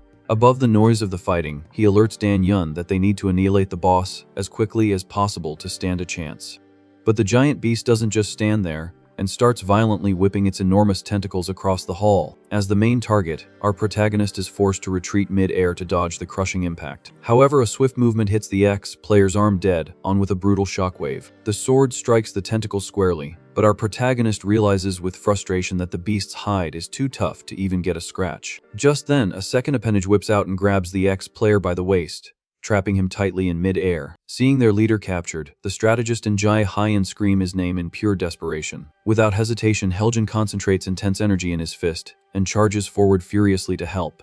He demands the monster let his ally go and unleashes an explosive punch against the enormous living wall. However, the fighter's arm sinks right into the slimy flesh, leaving him completely stunned. Before he can pull back, dozens of disgusting veins wrap around his arm, causing unbearable pain. A terrible infection starts to spread rapidly up the big guy's skin. Still immobilized, Danyun screams his companion's name, terrified by the situation. Unable to break free, Helgen is brutally pulled toward the abomination's central structure. With blood trickling from his mouth, the ally murmurs the leader's name in a final plea for help. Shock takes over the ex-player's face as he watches the tragedy, unable to do a single thing. The fighter's robust body is slowly swallowed by the wall of flesh until he disappears completely. Breaking into a cold sweat and taking a deep breath, our protagonist freezes in the face of this unimaginable atrocity. In a total panic, he realizes that the team's survival plan has just crumbled for good. Staring at the anomaly's gigantic eye, the ex-player processes the fact that he just lost a teammate. A chill runs down his spine as the creature's oppressive presence dominates the room. Suddenly, a sharp scream cuts through the air as Yahello is captured by the monster's appendages. Pressed against the living wall, the archer panics when she realizes she can't move her own body. Our protagonist watches the scene, feeling his terror grow as everything spirals completely out of control. More tentacles shoot out in all directions, grabbing the other survivors who were trying to flee across the hall. Shaken Danyun watches the carnage unfold right before his eyes. Even the strategist loses his composure and freezes, consumed by the fear of imminent doom. Mercilessly, the creature drags Yahello violently across the blood-soaked floor. Spitting blood, the marksman extends a trembling hand and calls out the leader's name. Desperate, he reaches out his arm, begging his friend to get up from there, fast. Their fingertips almost touch, but a sudden pull yanks the girl away at the last second. The monster's absurd strength lifts the archer into the air, taking her straight to the top of the structure. Knowing her end is near, she screams, ordering the hero to win this fight and survive at any cost. In a cruel instant, the young woman is swallowed by the boss's macabre crevices, disappearing into the darkness. With his hand still extended to nothing, the ex-player falls to his knees, completely devastated. Tears of pure helplessness well up in his eyes as the weight of failure crushes him. In a fit of rage, he screams, denying reality, and throws himself against the wall of flesh. The hero tears at the beast's entrails with his bare hands, desperately demanding it let his friend go. Sinking his arms into the slime, he screams the marksman's name, hoping to pull her back. To fend off the disturbance, the boss swings a giant appendage and hits the guy with a violent blow. The impact launches Danyun right back onto the warehouse's disgusting floor. Breathing with great difficulty, he looks up and sees the rest of his allies scattered about. Nearby, one of the injured boys groans in pain, trying to crawl away. A little further back, a couple huddles together, exhausted, just waiting for the inevitable end. To make matters worse, the smaller plant beasts surround our protagonist from all sides. The creature's shadows rise menacingly, ready to tear him to pieces without mercy. Amid the chaos, a memory of the strategist asking them to show their worth to the world invades his mind. Returning to the grim reality, he sees his ally, trapped and covered in wounds, but still trying to call out a combat formation. Yahello's last words echo in the leader's head, giving him the strength to dig his fingers into the wet floor. Overcome by an incandescent fury, Danyun lets out a deafening roar with the promise to survive. A golden aura explodes from his body, creating a shockwave that repels the nearby enemies. Wielding his glowing blade, our protagonist slices through several smaller beasts in a single swift motion. Blue system windows pop up in his vision, announcing absurd level jumps in his hunter skills. Ignoring the pain, he charges forward at high speed, leaving only a trail of light in his wake. With his eyes fixed on the target, the warrior runs in a straight line, hurtling toward the boss's central mass. The leader leaps high and prepares a focused strike directly at the monstrous structure. Applying all his strength, he drives the magic sword deep into the abomination's tough hide. Black blood gushes from the wound, proving to the ex-player that the monster bleeds just like they do.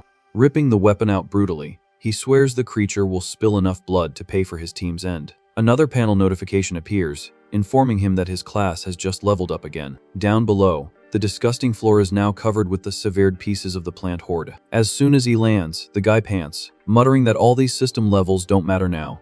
Staring at the creature's immensity, he questions internally if he has what it takes to destroy something so large. Without giving him time to rest, a giant thorny whip pulls back, preparing a lethal attack. The massive appendage comes crashing down, smashing the exact spot where the hunter was standing. In a split second, the guy raises his glowing sword, managing to parry the impact. He quickly slices through the roots but notes with frustration that he can't land a fatal blow on the true core. Taking advantage of the warrior's focus, a sneaky vine advances silently from behind him. The sharp tip pierces the hero's shoulder clean through, drawing a muffled groan of agony. The force of the blow sends Danyun flying through the air, causing him to drop his weapon mid-flight. With no control over his own body, he collides violently against one of the thick roots suspended from the ceiling. Before he can even fall, the monster slams him directly into the blood-soaked ground with crushing pressure. Badly injured, our protagonist tries to stay conscious as blood runs down his face.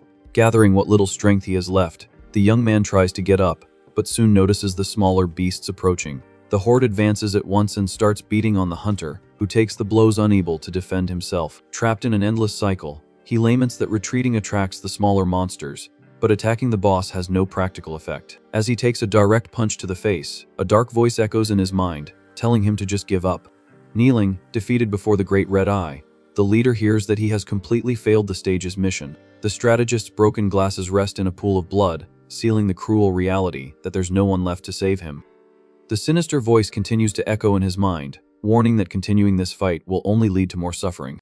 Staring up at the monster, the leader hears the entity tell him to just give it all up. Just then, a bitter memory floods his mind, showing someone's hands throwing a towel to the floor. The executive states that the boy did his best in the game, but declares there's no chance of a comeback. Displaying a contract, the man in the suit tries to convince the young man that he'll walk away rich if he signs off on forfeiting. The man insists the offer is very tempting, while the ex-player just stares at the floor in complete silence. Annoyed with his team's attitude, our protagonist throws the papers in the air and tells the guys to get lost. Walking right past them, Dan-yoon says he'd rather lose fighting and go down swinging than give up. Back in the real nightmare, he grits his bloody teeth and refuses to accept this tragic end. Seized by an incandescent fury, the hero lets out a roar, completely denying defeat. A powerful aura envelopes the hunter's body as he shoots off at high speed toward the danger. In a single swift motion, he splits one of the plant beasts in half with his blade of light. The panel soon announces that his main skill has just leveled up to 9. Gripping the sword's hilt with all his strength, the warrior takes a deep breath and prepares for another attempt. Dominated by pure determination, the guy charges forward with fire in his eyes, ready to turn the tables. The ex-player uses his momentum and leaps toward the abomination's large central mass. Without losing steam, he descends like a golden meteor against the creature's roots. In a brutal attack, the hero slices through the giant tentacle that was trying to block his path. The severed appendage flies away, confirming that his strength is finally having an effect. Gritting his teeth, the young man holds his weapon firmly and applies pressure to keep cutting. With another clean slice, Dan-yoon celebrates with relief that he managed to break through the thick defense. Highly focused, he notes with satisfaction that he now has the ability to cause real damage. During his charge, the hunter knows he needs to finish this quickly while his potential bonus is active. With his sword overflowing with energy, the leader prepares a devastating final blow from top to bottom. However, a sudden exhaustion drains his body, bringing the despair of losing his strength at the critical moment. Completely weak, the warrior plummets, unable to maintain his posture in the air. The system immediately confirms that time has expired and his skills have returned to their original level. Not missing its chance, the monster hits the boy dead on and hurls him away brutally. Thrown far by the impact, the hero laments his own end and prepares to be crushed by the whips. However, the darkness never comes, leaving our protagonist completely stunned by the silence. Lying on the disgusting floor, the hunter stares at the Great Red Eye, not understanding the pause in the attack. As he analyzes the scene, he realizes the boss just pushed him away, and the real danger was something else. Immediately, several thorny arms sprout from the ground and grab the young man's body. In a nimble reflex, he slashes through the smaller monsters, trying to trap him by surprise. The level up notification pops up in his vision, igniting a spark of understanding. Observing the unreachable wall of flesh and the weak beast spawning endlessly, the logic becomes clear. Gripping his sword lightly, the boy is shocked by the absurd simplicity of this place. With tears of frustration, the hero understands in the worst way what the true objective of the stage is. And with that, he charges forward furiously, splattering black blood as he slices through another plant minion.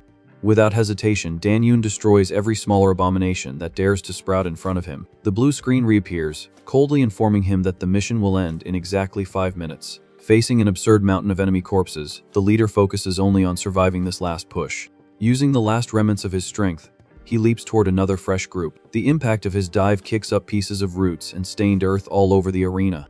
Panting and drenched in sweat, the warrior quietly announces that he's going to finish clearing the place. Eyeing the creature's solid base, the ex-player insults the boss for not moving from that exact spot. Keeping a safe distance, he confirms that the abomination only attacks those who step into its red area. While dodging a long vine, the guy notices the extreme fragility of the monsters on the outer edge.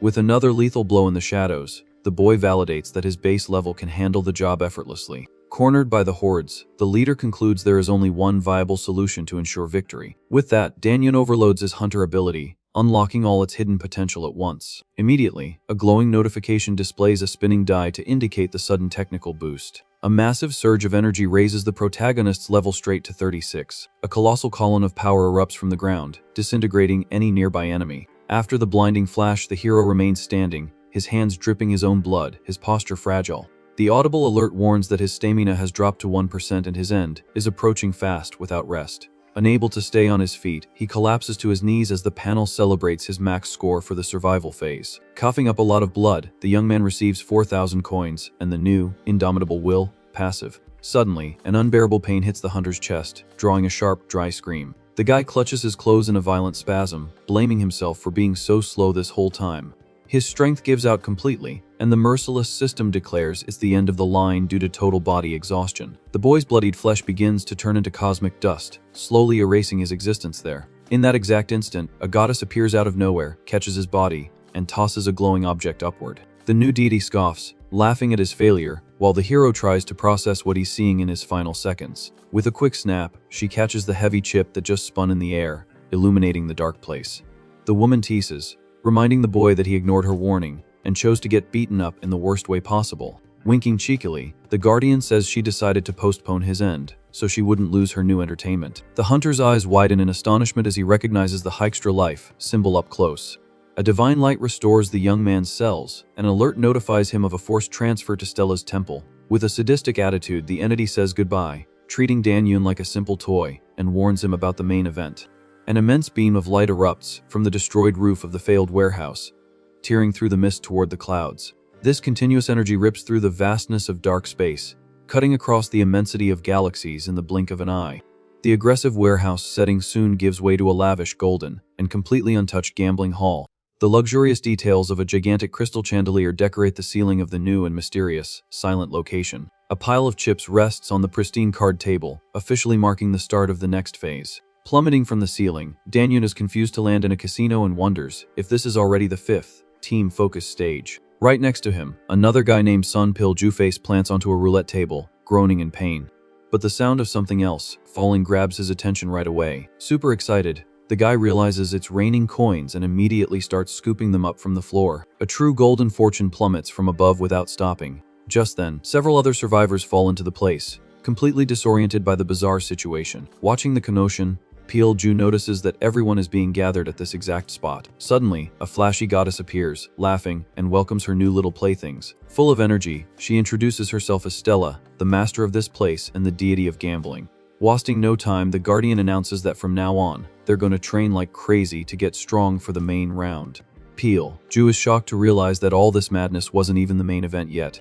Enjoying their fear, the entity takes advantage of their full attention. She then announces that she hates repeating herself and demands they listen carefully to the sanctuary's rules just once. The place is divided into 4 floors, guaranteeing better perks for those who stay higher up. For example, the 3rd silver floor offers comfortable apartments, while the golden top floor even has fancy hotel rooms. The 2nd bronze floor, however, only has cramped tents and a lot of mud to motivate people to work hard. Finally, the iron floor on the ground level forces the worst performers to sleep on the floor at constant risk. As if that weren't enough, this base is crawling with monsters and functions as a survival arena until the next phase. Before finishing, the goddess raises a finger to give one last, very important warning. She makes it clear that taking each other out or stealing items from others is strictly forbidden. However, knowing that humans are violent, physical brawls are allowed for them to decide who's the strongest. In a sharp move, the entity breaks a mannequin's arm to illustrate what happens if they break her toys. Threatening everyone, Stella guarantees she will personally crush anyone who dares to break the rule. Returning to her cheerful tone, the girl opens the floor to anyone who has thousands of questions saved up. In the middle of the crowd, Pil Ju hesitates a lot before raising his hand. But a desperate man steps forward, shouting to know what happens if they don't make it and when the game ends. Utterly terrified, the guy begs her to at least explain why they were dragged here. Scratching her chin, the deity sighs, admitting that was indeed the crowd's biggest question. With a dark look, she insults the man, asking if he really thought he'd get the answer for free. Tossing some coins in the air snobbishly, the boss says she has no use for cowards, and that they just need to shut up and win. Mercilessly, the entity points at the scaredy cat, stating she's found the perfect animal to match his attitude. The guy panics immediately, feeling his own body changing shape out of nowhere. Trying to scream, he starts clucking as the others around him back away in fear. The transformation quickly consumes the guy's face, replacing his skin with thick feathers. In a few seconds, the man turns into a giant rooster right in front of Pil Ju. The animal pecks at the ground, completely lost amidst its own fallen clothes. Stella laughs at the situation with great amusement, loudly calling the guy a chicken. She then demands the next question, warning that they'll end up just like the rooster if they bring up boring subjects again. Faced with the heavy silence and general fear, the goddess decides she'll choose who gets to speak. However, someone suddenly breaks the silence, catching the girl's attention. Without a hint of intimidation, Dan Yoon asks which floor he ended up on, since there's a ranking system. The ex-player crosses his arms calmly and asks if she's not going to announce the rankings already. Thrilled by the boy's firm attitude, the entity reveals she has already finished classifying everyone. On the other side, Pilju recognizes his idol's face instantly and is dumbfounded. Explaining the simple process, the deity points out they just need to use their bracelets to check everything. She yells with great excitement, telling everyone to use the status command. Following the boss's instruction, Pilju activates the holographic screen in front of his face. Reading the data calmly, he's relieved to have made it to the silver floor classification. Digging deeper into the system, the guy notices a specific tab showing the overall score. The screen displays the player Paul Beston as the top member of Stella's own faction. Right after, a cleaner appears as the top performer of the Gardeners group. The panel also shows Jin Seo leading the Dust faction with total confidence. Finally, Elat Min closes out the main list for Hira's faction, along with the number of just over 2 million remaining survivors. Pilju's eyes widen, astonished by the extremely low number of people still alive in the game. He calculates in terror that the population has dropped from 6 billion to almost nothing before the official round even began. Clapping her hands to break the somber mood, the goddess decides it's time to celebrate since everyone knows their place. A gigantic feast magically appears in the hall, filling the tables with bountiful food. Starving, the guy drools while staring at a roasted chicken as the guardian tells them to eat and rest well. But the joy is short-lived, as she points and demands that starting tomorrow, everyone give their all to become her champions. Hearing the heavy demand, our protagonist keeps a straight face, focused only on survival. Raising her arms, the deity makes it clear that the goal is absolute first place to secure money and glory for her. After her demanding speech, she simply disappears in a flash of light, wishing everyone a good break. Immediately after the boss leaves, the cowardly chicken explodes in a puff of smoke. The man returns to normal, coughing heavily, completely naked and lost.